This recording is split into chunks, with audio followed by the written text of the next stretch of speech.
for you to be a pilot. I would love for you to find something that you're passionate about and feel good about. I just know that these kinds of endeavors require a lot of hard work and the time, because you have to be able to hold down a regular job plus go to school. Unless you have like 60K just sitting around that I don't know about. You know, when it comes to chasing dreams, chasing obviously goals that you have in this life, there's something that realistically you do alone.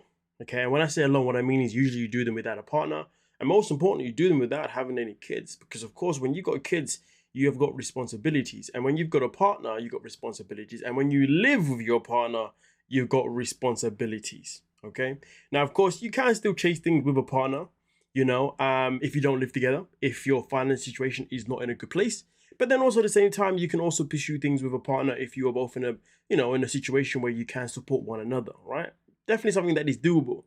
But obviously when it comes to this situation here with these two, it seems to me as if since he has come to the United States, he's been chasing dream after dream after dream, but none of the dreams have actually ever worked out. And well, is it due to the fact that he's not putting the effort that he needs, that is required? Okay. Is it the fact that he's comfortable with knowing that the fact that his wife is always going to be there to save them financially? Whatever the reasons are, if he's going to put himself in a position where he wants to chase a goal of some kind, now, right now, the goal is for him to be a pilot. To do this, he definitely needs to make sure that there is going to be a financial stability within their relationship, because that financial stability, if it's not in a good place, it's going to affect not only himself, but not only his wife, but also his child, okay? And that is 3 people in that triangle there of the family that needs to be looked after. Now, of course, you have to understand that this man has now been in the United States for quite some time now. And clearly the wife is still the one that is the breadwinner. That isn't necessarily a good thing given the fact that he has had his green card for a minute. But hey, let's continue because there's more context to come. Guillermo really hasn't found his footing since we moved to the US. And currently he's working at a restaurant. He quit his job that had health insurance benefits for us. And now he has this dream of becoming a pilot, but I just been creating. So obviously right now he's obviously working at a restaurant, which isn't a bad thing. You know, he's got a job, which is a good thing, but he recently quit a job, as she said, that obviously had benefits that was going to be good for himself and also would be quite good for the family. Do you see what I'm saying? Now, but what that job was, not so sure, but at the end of the day, he quit it for a reason, which is fine. Okay, obviously, if you're in a workplace that's not making you happy, you are in a position where you can leave that place. You know what I mean? Nobody should feel like as if they should stay in a job just because they have to, even though they really don't want to, and it's really affecting their mental health, right? But at the same time, before we leave a job, it is important that we look for another job. Now, usually when we look for another job, we try and look for another job that's going to give us similar pay and similar benefits. Obviously, with him now, by the looks of it, he left the job and then moved into another job that doesn't seem to have the same pay and definitely doesn't have the same benefits in terms of obviously what she listed there, which isn't a good thing, you know. But the thing that I noticed mostly was that this man is in a position where he is in and out of jobs. You can say, yes, it's a good thing that he's in and out of jobs because at least he's out there earning money. But also, it's not a good thing if you are in a predicament that he's in. And the predicament he's in is that he's got a family that obviously needs, you know, assistance with his own financial situation. But it seems to me as if he's not necessarily seeing that because she's got money. And because Kara's got money and she's able to still pay for the bills and pay for anything else, he's thinking, I've got time. I can still leave this because I know that my security at home, my financial security at home is always going to have my back. Which is going to be a problem because you see, when you do that to your partner, and especially when it comes to women, to be fair with you, you are putting a burden on them, and then therefore when it comes to them performing their role as their feminine role, shall I say, or just portraying their role of being your lover as well as being your partner in crime, it starts to fade away, you know, and it can cause ripple effects, cause serious damages, you know, because as much as people don't want to, well, as much as people in today's world don't really want to admit it, the matter of fact is when it comes to man and women, okay, we have our own different responsibilities in a relationship, okay? And I will say that historically speaking, folks, all right, men have been the predominant breadwinner and the woman has been the one that has still earned money, but not necessarily has the same. But here's the thing though, when a man is in a position where he has to lead, he has the ability to take all that pressure and still want to be intimate with his woman. Because being intimate with his woman, being romantic with his woman is his downtime. But with women now, if they have to be in a position where they are now the breadwinner, they are now the one that's providing da da da da da. Their mind is so focused on being stressed about making sure everybody's fed that now when it comes to being intimate and romantic with their man, fades away. Why? It's because the respect that she has for the man is starting to fade away. Of course, if a woman's already in his position and then she meets a new person, different conversation, okay? But when you're together as a unit, if the woman is put in a position where she has to be more in that leadership role, fellas, if your woman isn't giving you what you want, understand it's because you're not the leader. That's why it's important for the man to take that leadership role, you know, at least most importantly financially within that relationship, okay? I hope I explained myself well, or maybe I didn't, but I'm pretty sure I did. But either way though, let's continue because everything that I've just said plays a factor to what's happening next. A fair bit of tension in our marriage right now. Historically, you know, you've said a few times that you'd like to do different things, but most of them, all of them haven't really come to fruition. The business cards for you, I helped.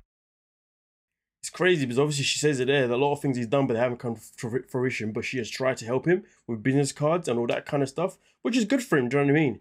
I mean, listen, I think personally sometimes when people come from a certain country and then they move to a different country, I feel like when they go from a country where maybe they had to work themselves to survive, but then they go to another country where someone else is there to actually work for them, and also they're in a country where there can be more opportunities for them to chase things that they couldn't chase or think that was possible back home. That makes a factor because he did say that he's in a country now where there's so many more possibilities of things he can do with himself. He didn't have that before, okay? And now he's in that position here. The problem that I believe he's having is that he's looking at so many things that there's so many options out there of things that he can do, and he's trying to go to each and every single one of them until one of them clicks, which isn't a bad thing, but it's a bad thing if it's going to affect your relationship, you know what I mean? Because you're leaving your wife to be in a position where she continues to have to keep looking after you and your kid. Do you see what I'm saying? Which is not good, you know? Not good at all, okay? And I can't imagine what it could be like to be a woman where you have a responsibility to work, but then also come home to be a mother, and also come home to then be somewhat of a housewife in terms of cleaning and cooking. You know what I mean? Meanwhile, the guy you're with isn't really doing none of that stuff. He's not earning that much. You know what I mean? You know, he's not taking on the same responsibilities that you take as a mother, as a father. Do you see what I'm saying? And he's maybe not even doing the cooking or the cleaning. Do you see what I'm saying? And that's what can really put a woman into that zone where she's like, I've got so much things to do. Getting my last thing in my mind. Do you know what I mean? Which is why men are supposed to lead in, you know, certain things. But anyway, the matter of fact is, it seems as if she has tried to help him, but he's in Candyland right now. Candyland, okay? Because he's seen so many opportunities, but he's not actually fixating on any one of them. He needs to pick one and fixate on it. Not pick one and be like, I tried it. Let's go to another one. That's not how it works. That type of mentality only works if you're single or if you're not living with your partner, you know what I mean? And there's not responsibilities between you, you know? Like, yeah. Apply for your business license. Did you ever once follow up with anyone, try to make it happen? No. So me starting mine is that I actually try. Oh, so you're going to come and tell me that he didn't try? What did you try? I mean, by his reaction told me that but Broski doesn't try hard enough. The relationship is not how it was before. We're sleeping in separate beds. The rooms happened after a really big fight that we had, and he didn't talk to me for 3 days. Their relationship is now so far gone, they're now sleeping in separate beds. If that's not telling you something, then what's going on, folks? Okay, and this is the point I'm making here. They are now at a position where they don't even sleep in the same bed, let alone even sleep together. And my guess, based on the information that we've been given so far, because of information, we'll get more information as the season goes on, of course. This is only episode 1, but as of episode 1, it seems to me as if he has forced her into that masculine role where she's doing so much now, and the chance of them two even being close together is just distant memory. But I understand what she wants from him. She just wants for him to step up. And it seems as if each time he steps up, he's not stepping up full-heartedly. And she has tried to support him and help him along the way, but he keeps saying, let me go do something new now. You know, he doesn't seem to have a plan, like consistency plan. Oh, the word plan B's, okay? Plan B's, da. Yeah, alternative plans. That's the alternative, you know what I mean? So, yeah. Husband and as a partner, and I feel unsupported, and I feel like I have to do everything and plan everything, that you treat people you love. And this is what I'm going to say. He's putting too much responsibility on her hands, and he seems to be not taking that accountability.